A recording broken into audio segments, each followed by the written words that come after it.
ರಾಜ್ಯದಲ್ಲಿ ಬಿಜೆಪಿಯನ್ನ ಮತ್ತಷ್ಟು ಸದೃಢವಾಗಿಸುವುದಕ್ಕೆ ಪ್ರಧಾನಿ ನರೇಂದ್ರ ಮೋದಿ ಅಮಿತ್ ಶಾ ಹೊಸ ಟೀಮ್ ಅನ್ನ ಘೋಷಣೆ ಮಾಡಿದ್ದಾರೆ. ಮುಂಬರುವ ವಿಧಾನಸಭೆ ಚುನಾವಣೆ 2029ರ ಲೋಕಸಭೆ ಎಲೆಕ್ಷನ್ ಗೆಲ್ಲೋದಕ್ಕೆ ಹಿರಿಯರು, ಕಿರಿಯರು, ಮಹಿಳೆಯರಿಗೂ ಪಕ್ಷದಲ್ಲಿ ಸ್ಥಾನಮಾನವನ್ನ ಕಲ್ಪಿಸಿದ್ದಾರೆ. ಪ್ರಧಾನಿ ನರೇಂದ್ರ ಮೋದಿ, ಕೇಂದ್ರ ಗೃಹ ಸಚಿವ ಅಮಿತ್ ಶಾ ಅವರ ಸೂಚನೆಯಂತೆ ಬಿಜೆಪಿ ನೂತನ ಪದಾಧಿಕಾರಿಗಳ ಪಟ್ಟಿಯನ್ನ ರಾಷ್ಟ್ರೀಯ ಅಧ್ಯಕ್ಷ ನಿತಿನ್ ನಬೀನ್ ಪ್ರಕಟಿಸಿದ್ದಾರೆ. ಈ ಹೊಸ ಪಟ್ಟಿಯಲ್ಲಿ ಪ್ರಾದೇಶಿಕ ಪ್ರಾತಿನಿಧ್ಯ, ಮಹಿಳೆಯರು, ಹಿರಿಯರು, ಕಿರಿಯರಿಗೂ ಬಿಜೆಪಿಯನ್ನ ಕಟ್ಟೋದಕ್ಕೆ ಅವಕಾಶ ಕಲ್ಪಿಸಲಾಗಿದೆ. ಆಮ್ ಆದ್ಮಿ ಪಕ್ಷ ಬಿಟ್ಟು ಬಂದವರಿಗೂ ಬಿಜೆಪಿ ಪಕ್ಷ ಸಂಘಟನೆಗೆ ಅವಕಾಶ ಕೊಟ್ಟಿದ್ದಾರೆ. ಕರ್ನಾಟಕದ ಬಿಎಲ್ ಸಂತೋಷ್ ಮತ್ತು ಪ್ರೊಫೆಸರ್ ನಾಗರಾಜ್ ಅವರಿಗೂ ರಾಷ್ಟ್ರೀಯ ಬಿಜೆಪಿಯಲ್ಲಿ ಉನ್ನತ ಸ್ಥಾನ ಸಿಕ್ಕಿದೆ.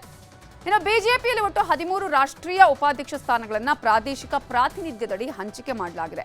ಇದರ ಜೊತೆಗೆ ಒಂದು ರಾಷ್ಟ್ರೀಯ ಪ್ರಧಾನ ಸಂಘಟನಾ ಕಾರ್ಯದರ್ಶಿ ಹುದ್ದೆ, 2 ರಾಷ್ಟ್ರೀಯ ಸಂಘಟನಾ ಕಾರ್ಯದರ್ಶಿ ಹುದ್ದೆಗೆ ಆಯ್ಕೆಯಾಗಿದೆ. 8 ನಾಯಕರಿಗೆ ರಾಷ್ಟ್ರೀಯ ಪ್ರಧಾನ ಕಾರ್ಯದರ್ಶಿ ಸ್ಥಾನ ಸಿಕ್ಕಿದೆ. 16 ನಾಯಕರಿಗೆ ರಾಷ್ಟ್ರೀಯ ಕಾರ್ಯದರ್ಶಿ ಹುದ್ದೆ ಕೊಟ್ಟಿದೆ ಬಿಜೆಪಿ. ಖಜಾಂಚಿಗಳು, ವಕ್ತಾರರು ಸೇರಿದಂತೆ 25 ಪ್ರಮುಖ ಹುದ್ದೆಗಳಿಗೆ ಬಿಜೆಪಿಯಿಂದ ಹೆಸರು ಪ್ರಕಟವಾಗಿದೆ. 65ಕ್ಕೂ ಹೆಚ್ಚು ಪಕ್ಷಗಳ ಹುದ್ದೆಯಲ್ಲಿ 11 ಮಹಿಳಾ ನಾಯಕಿಯರಿಗೆ ಬಿಜೆಪಿ ವಿವಿಧ ಸ್ಥಾನಮಾನಗಳನ್ನು ಕಲ್ಪಿಸಿದೆ. ಇನ್ನು ಬಿಜೆಪಿ ಸಂಘಟನೆಯಲ್ಲಿ 2 ಮುಸ್ಲಿಮರು, ಕ್ರೈಸ್ತ ಸಮುದಾಯಕ್ಕೂ ಪಕ್ಷದ ಹೊಣೆಯನ್ನ ಕೊಟ್ಟು ಆದೇಶವನ್ನ ಹೊರಡಿಸಲಾಗಿದೆ. ಇನ್ನು ಬಿಜೆಪಿ ರಾಷ್ಟ್ರೀಯ ಪಕ್ಷದಲ್ಲಿ 2 ಕನ್ನಡಿಗರಿದ್ದಾರೆ. ಪ್ರೊಫೆಸರ್ ಎಂ ನಾಗರಾಜ್ ಹುಬ್ಬಳ್ಳಿ ಮೂಲದವರು, ಇತ್ತೀಚೆಗಷ್ಟೇ ರಾಜ್ಯಸಭೆಗೆ ಆಯ್ಕೆಯಾಗಿದ್ದಾರೆ. ಈಗ ರಾಷ್ಟ್ರೀಯ ಬಿಜೆಪಿ ಉಪಾಧ್ಯಕ್ಷ ಸ್ಥಾನವನ್ನ ಪಡ್ಕೊಂಡಿದ್ದಾರೆ. ಇನ್ನು ಬಿಎಲ್ ಸಂತೋಷ್ ಈಗಾಗಲೇ ರಾಷ್ಟ್ರೀಯ ಪ್ರಧಾನ ಸಂಘಟನಾ ಕಾರ್ಯದರ್ಶಿಯಾಗಿ ಕೆಲಸ ಮಾಡ್ತಿದ್ರು. ಅದೇ ಹುದ್ದೆಯಲ್ಲಿ ಸಂತೋಷ್ ಕಂಟಿನ್ಯೂ ಆಗಿದ್ದಾರೆ. ಇನ್ನು ಮಾಜಿ ಕೇಂದ್ರ ಸಚಿವೆ ಆಗಿರುವ ಸ್ಮೃತಿ ಇರಾನಿ ಅವರನ್ನ ಉತ್ತರ ಪ್ರದೇಶ ಕೋಟಾದಡಿ ರಾಷ್ಟ್ರೀಯ ಪ್ರಧಾನ ಕಾರ್ಯದರ್ಶಿಯಾಗಿ ಬಿಜೆಪಿ ಆಯ್ಕೆ ಮಾಡಿದೆ. ಮಾಜಿ ಕೇಂದ್ರ ಸಚಿವರಾಗಿರುವ ಮಹಾರಾಷ್ಟ್ರ ಮೂಲದ ಪಿಯೂಷ್ ಗೋಯಲ್ ಅವರಿಗೆ ಬಿಜೆಪಿ ರಾಷ್ಟ್ರೀಯ ಖಜಾಂಚಿ ಹುದ್ದೆ ಒಲಿದಿದೆ. ಪರಪ್ಪನ ಅಗ್ರಹಾರ ಜೈಲು ಸೇರಿ ದರ್ಶನ್ ವರ್ಷಗಳಾಯಿತು. ಜೈಲಿನ ಕ್ಯಾಂಪಸ್ ಬಿಟ್ಟು ಹೊರಗಿನ ಪ್ರಪಂಚವನ್ನ ದಾಸ ನೋಡೋದಕ್ಕೆ ಸಾಧ್ಯ ಆಗ್ತಿಲ್ಲ. ಕೋರ್ಟ್ ವಿಚಾರಣೆಗಾದ್ರೂ ಹೊರ ಪ್ರಪಂಚ ನೋಡುವ ಆಸೆ ಇಟ್ಕೊಂಡಿದ್ದ ದರ್ಶನ್ಗೆ ಮತ್ತೆ ಕತ್ತಲ ಕೋಣೆಯೇ ಫಿಕ್ಸ್ ಆಗಿದೆ. ರೇಣುಕಾಸ್ವಾಮಿ ಕೊಲೆ ಪ್ರಕರಣದ ಆರೋಪಿ ದರ್ಶನ್ಗೆ ಕೋರ್ಟಲ್ಲಿ ಮತ್ತೆ ಸೋಲಾಗಿದೆ. ನ್ಯಾಯಾಲಯದ ವಿಚಾರಣೆಗೆ ಖುದ್ದು ಹಾಜರಿ ಕೋರಿ ಹಾಕಿದ್ದ ಅರ್ಜಿಯನ್ನ ಬೆಂಗಳೂರಿನ 59ನೇ ಸಿಸಿಎಚ್ ಕೋರ್ಟ್ ವಜಾಗೊಳಿಸಿದೆ. ವಿಡಿಯೋ ಕಾನ್ಫರೆನ್ಸ್ ಬದಲು ನ್ಯಾಯಾಲಯಕ್ಕೆ ಖುದ್ದಾಗಿ ಹಾಜರಾಗಲು ಅವಕಾಶ ಕೊಡಬೇಕು ಅಂತ ದರ್ಶನ್ ಪರ ಹಿರಿಯ ವಕೀಲ ಹಶ್ಮತ್ ಪಾಷಾ ಸಲ್ಲಿಸಿದ್ದ ಮನವಿಯನ್ನ ಕೋರ್ಟ್ ತಿರಸ್ಕರಿಸಿದೆ. ಜೈಲಿನಿಂದಲೇ ವಿಡಿಯೋ ಕಾನ್ಫರೆನ್ಸ್ ಮೂಲಕ ಹಾಜರಾಗುವಂತೆ ನ್ಯಾಯಾಧೀಶೆ ಸುಜಾತಾ ಮಡಿವಾಳಪ್ಪ ಸಾಂಬ್ರಾಣಿ ಆದೇಶವನ್ನ ಮಾಡಿದ್ದಾರೆ. ಇನ್ನು ದರ್ಶನ್ ಪರ ವಕೀಲರಾದ ಹಸ್ಮತ್ ಪಾಷಾ ಮೊದಲು ವಾದ ಮಾಡಿದ್ರು. ವಿಡಿಯೋ ಕಾನ್ಫರೆನ್ಸ್ನಲ್ಲಿ ಮಾತಾಡೋದಕ್ಕೆ ಹೆಡ್ಫೋನ್ ವ್ಯವಸ್ಥೆ ಇಲ್ಲ. ಜೈಲಲ್ಲಿ ನನ್ನ ಕಕ್ಷಿದಾರ ದರ್ಶನ್ರಿಂದ ಮಾಹಿತಿ ಪಡೆಯೋದಕ್ಕೆ ಹೆಚ್ಚು ಅವಕಾಶ ಸಿಗ್ತಿಲ್ಲ. ಕೋರ್ಟ್ನಲ್ಲೇ ಕ್ರಾಸ್ ಎಕ್ಸಾಮಿನೇಷನ್ ಆದ್ರೆ ಮತ್ತಷ್ಟು ಸಾಕ್ಷಿ ಕಲೆ ಹಾಕಬಹುದು. ಸಾಕ್ಷಿಗಳು ಹೇಳೋ ಮಾಹಿತಿ ಆಧರಿಸಿ ಮಾಹಿತಿ ಪಡಿಬಹುದು. ಪಾರದರ್ಶಕ, ನ್ಯಾಯಯುತ ವಿಚಾರಣೆಗೆ ಖುದ್ದು ಹಾಜರಿಯ ಅಗತ್ಯವಿದೆ ಅಂತ ಹೇಳಿದ್ರು. ಆಗ ಸರ್ಕಾರಿ ಪರ ವಕೀಲ ಪ್ರಸನ್ನ ಕುಮಾರ್ ಅವರು ಅವಕಾಶ ಕೊಡಬಾರ್ದು ಅಂತ ಪ್ರತಿವಾದ ಮಂಡಿಸಿದ್ರು. ಈ ಹಿಂದೆ ಕೋರ್ಟ್ಗೆ ಕರೆತಂದಾಗ ಉಸಿರಾಡೋಕ್ಕೂ ಕಷ್ಟ ಆಗ್ತಿತ್ತು. ಚಾರ್ಜ್ ಫ್ರೇಮ್ಗೆ ಅವತ್ತು ಅರ್ಧ ದಿನ ಕಳೆದು ಹೋಯ್ತು. ಮತ್ತೆ ದರ್ಶನ್ ಕೋರ್ಟ್ಗೆ ಬಂದ್ರೆ ಕಲಾಪಕ್ಕೆ ಸಮಸ್ಯೆ ಆಗತ್ತೆ. ಈಗ ರಾಜ್ಯದಲ್ಲಿ ಅಧಿವೇಶನ ನಡೀತಾ ಇದೆ, ಹಲವು ಪ್ರತಿಭಟನೆಗಳು ನಡೀತಾ ಇವೆ, ವರಮಹಾಲಕ್ಷ್ಮಿ ಹಬ್ಬ ಇದೆ, ಈದ್ ಮಿಲಾದ್ಗೂ ಪೊಲೀಸ್ ಭದ್ರತೆಯನ್ನ ಹಾಕಲಾಗಿದೆ. ಎಲ್ಲಾ ಕಡೆ ಭದ್ರತೆಯಲ್ಲಿ ಪೊಲೀಸರು ಕಾರ್ಯನಿರ್ವಹಿಸ್ತಾ ಇರೋದ್ರಿಂದ ದರ್ಶನ್ ಕರೆ ತರೋದಕ್ಕೆ ಕಷ್ಟ ಆಗತ್ತೆ. ವಿಡಿಯೋ ಕಾನ್ಫರೆನ್ಸ್ ಹಾಜರಿಗೆ ಕಾನೂನಿನಲ್ಲೇ ಅವಕಾಶ ಇದೆ. ಹೀಗಾಗಿ ದರ್ಶನ್ ಖುದ್ದು ಹಾಜರಾತಿಗೆ ಅವಕಾಶ ಕೊಡಬಾರದು ಅಂತ ಹೇಳಿದ್ರು. ಆಗ ಮತ್ತೆ ದರ್ಶನ್ ಪರ ವಕೀಲ ಹಸ್ಮತ್ ಪಾಷಾ ವಾದಕ್ಕಿಳಿದ್ರು. ದರ್ಶನ್ ಕೋರ್ಟ್ಗೆ ಬಂದ್ರೆ ಕಾನೂನು ಸುವ್ಯವಸ್ಥೆ ಹಾಳಾಗಲ್ಲ, ಸೆಲೆಬ್ರಿಟಿ ಅಂತ ಅವಕಾಶ ನಿರಾಕರಿಸೋದು ಸರಿಯಲ್ಲ ಅಂದ್ರು. ಪ್ರಾಸಿಕ್ಯೂಷನ್ ಭದ್ರತೆಗೆ ವ್ಯವಸ್ಥೆ ಮಾಡಿಕೊಳ್ಳಲು ಸೂಚಿಸಿ ಅಂತ ಕೇಳಿದ್ರು. ಇದಕ್ಕೆ ಸರ್ಕಾರಿ ಪರ ವಕೀಲ ಪ್ರಸನ್ನ ಕುಮಾರ್ ಒಪ್ಪಲಿಲ್ಲ. ಪ್ರದೋಷ್ ಮಾಫಿ ಸಾಕ್ಷಿಗೆ ಅರ್ಜಿ ಸಲ್ಲಿಸಿದ್ದು ವಿಚಾರಣೆ ಆಗ್ತಿದ್ದು ದರ್ಶನ್ ಕೋರ್ಟ್ಗೆ ಬಂದ್ರೆ ಸಮಸ್ಯೆ ಆಗುತ್ತೆ. ಹೀಗಾಗಿ ವರ್ಚುವಲ್ ನಲ್ಲೇ ದರ್ಶನ್ರನ್ನ ಹಾಜರುಪಡಿಸಲಿ ಅಂತ ಜಡ್ಜ್ ಬಳಿ ಹೇಳಿದ್ರು. ವಾದ ಪ್ರತಿವಾದ ಕೇಳಿದ ಮೇಲೆ ನ್ಯಾಯಾಧೀಶರಾದ ಸುಜಾತಾ ಮಡಿವಾಳಪ್ಪ ಸಾಂಬ್ರಾಣಿ ಆರೋಪಿ ಖುದ್ದು ಹಾಜರಾತಿ ಅರ್ಜಿಯನ್ನ ವಜಾಗೊಳಿಸಲಾಗಿದೆ ಅಂತ ಹೇಳಿದ್ರು. ಜೊತೆಗೆ ದರ್ಶನ್ಗೆ ಪರ ವಕೀಲರು ಸಮಾಧಾನ ಆಗುವ ಆದೇಶ ಕೂಡ ಕೊಟ್ಟರು. ಆರೋಪಿ ದರ್ಶನ್ ಜೊತೆ ವಕೀಲರು ಮುಕ್ತವಾಗಿ ಮಾತಾಡಬಹುದು.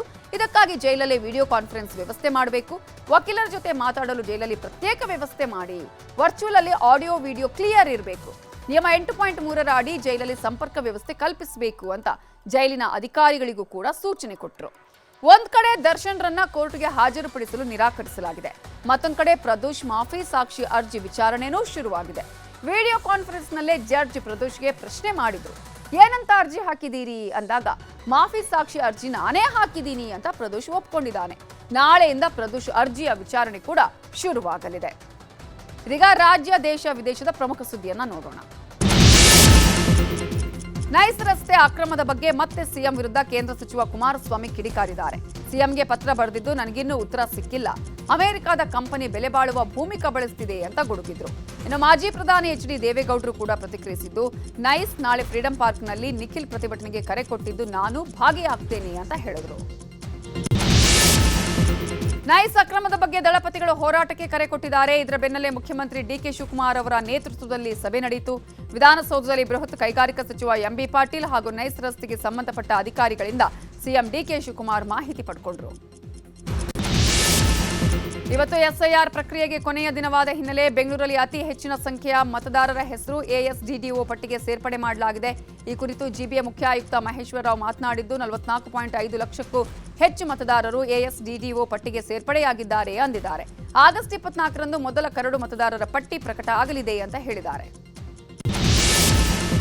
ರಾಯಚೂರಿನ ಎಸ್ಬಿಎಚ್ ಕಾಲೋನಿಯಲ್ಲಿ 40 ಬೀದಿ ನಾಯಿಗಳಿಗೆ ಆಶ್ರಯ ಕೊಟ್ಟಿದೆ. ಹೀಗಾಗಿ ಜನ ಮನೆಯಿಂದ ಹೊರಬರೋದಕ್ಕೆ ಹಿಂದೇಟು ಹಾಕ್ತಿದ್ದಾರೆ. ಬೀದಿ ನಾಯಿಗಳು ಬಾಲಕಿ ಮೇಲೆ ದಾಳಿ ಮಾಡಿದ್ದು ಆತಂಕಗೊಂಡ ಜನ ಪೊಲೀಸರಿಗೆ ದೂರು ಕೊಟ್ಟಿದ್ದಾರೆ. ಕಲಬುರಗಿಯಲ್ಲೊಬ್ಬ ಶೋಕಿಸ್ವಾಮಿ ಪತ್ತೆಯಾಗಿದ್ದಾರೆ. ಮಠದ ಕೋಣೆಯಲ್ಲಿ ಮದ್ಯದ ಬಾಟಲ್, ಕೈಯಲ್ಲಿ ಮೈಕ್ ಹಿಡಿದು ಎಂಜಾಯ್ ಮಾಡ್ತಿದ್ದಾರೆ. ಈ ಶ್ರೀ ಮರುಳಾರಾಧ್ಯ ಸ್ವಾಮೀಜಿ ಯಾರಿವಳು ಹಾಡು ಹೇಳ್ತಿರೋ ವಿಡಿಯೋ ವೈರಲ್ ಆಗಿದೆ.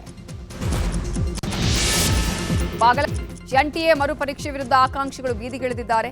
ಎನ್ಟಿಎ ಮುಖ್ಯಸ್ಥರ ರಾಜೀನಾಮೆ ಕೊಡಬೇಕು, ಎನ್ಟಿಎ ಸಂಸ್ಥೆಯನ್ನೇ ನಿಷೇಧಿಸಬೇಕು ಅಂತ ಆಗ್ರಹಿಸಿ ಎನ್ಎಸ್ಯುಐ ಪ್ರತಿಭಟನೆ ನಡೆಸಿದೆ.